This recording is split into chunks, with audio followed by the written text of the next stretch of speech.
ಸಿಂಧೂ ನದಿಯ ಉದ್ದಕ್ಕೂ ಸಂಘಟಿತ ನಗರಗಳು, ಪ್ರವರ್ಧಮಾನಕ್ಕೆ ಬರುತ್ತಿರುವ ವ್ಯಾಪಾರ ಮತ್ತು ಅವಿವರಣೆ ಮಾಡದ ಲಿಪಿಯೊಂದಿಗೆ ಅಭಿವೃದ್ಧಿ ಹೊಂದುತ್ತಿದ್ದ ನಾಗರಿಕತೆಯು ನಿಗೂಢವಾಗಿ ಕ್ಷೀಣಿಸುತ್ತಾ, ಆಕರ್ಷಕ ಪರಂಪರೆಯನ್ನು ಬಿಟ್ಟುಹೋಯಿತು.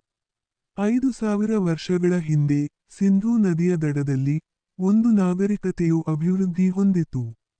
ಈ ನಗರಗಳು ಪ್ರಾಚೀನ ನಗರ ಯೋಜನೆಯ ಅದ್ಭುತಗಳಾಗಿದ್ದವು, ಸಂಘಟಿತ ಬೀದಿಗಳು ಮತ್ತು ಗಟ್ಟಿಮುಟ್ಟಾದ ಮನೆಗಳನ್ನು ಹೊಂದಿದ್ದವು. ಮೊಹೆಂಜೊ ದಾರೊದ ಗ್ರೇಟ್ ಬಾತ್ರೂಮ್ ಸಾಮುದಾಯಿಕ ಜೀವನದ ಸಂಕೇತವಾಗಿತ್ತು, ಇದನ್ನು ಧಾರ್ಮಿಕ ಉದ್ದೇಶಗಳಿಗಾಗಿ ಬಳಸಲಾಗುತ್ತಿತ್ತು ಎಂದು ನಂಬಲಾಗಿದೆ. ಸಿಂಧೂ ಜನರು ಮಣಿಗಳು, ಕುಂಬಾರಿಕೆ ಮತ್ತು ಮುದ್ರೆಗಳನ್ನು ದೂರದ ಭೂಮಿಯೊಂದಿಗೆ ವಿನಿಮಯ ಮಾಡಿಕೊಂಡಂತೆ ವ್ಯಾಪಾರವು ಪ್ರವರ್ಧಮಾನಕ್ಕೆ ಬಂದಿತು. ನಗರವು ಗಣ್ಯರಿಗೆ ಮೇಲ್ಮನೆ ಮತ್ತು ಸಾಮಾನ್ಯ ಜನರಿಗೆ ಕೆಳಮನೆಯನ್ನು ಹೊಂದಿತ್ತು, ಇದು ರಚನಾತ್ಮಕ ಸಮಾಜವನ್ನು ತೋರಿಸುತ್ತದೆ. ಅವಿವರಣೆ ಮಾಡದ ಲಿಪಿಯೊಂದಿಗೆ ಅವರ ಮುದ್ರೆಗಳು ಇತಿಹಾಸದ ಶ್ರೇಷ್ಠ ರಹಸ್ಯಗಳಲ್ಲಿ ಒಂದಾಗಿದೆ.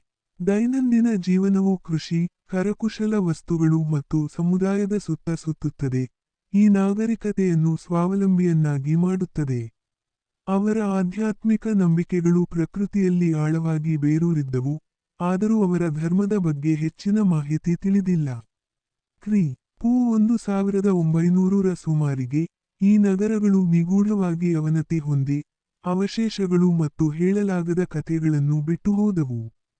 1920ರ ದಶಕದಲ್ಲಿ ಮರುಶೋಧಿಸಲ್ಪಟ್ಟ ಮೊಹೆಂಜೊ ದಾರೊ ಮತ್ತು ಹರಪ್ಪ ನಮಗೆ ಕಳೆದುಹೋದ ಪ್ರಪಂಚದ ನೋಟವನ್ನು ನೀಡುತ್ತವೆ.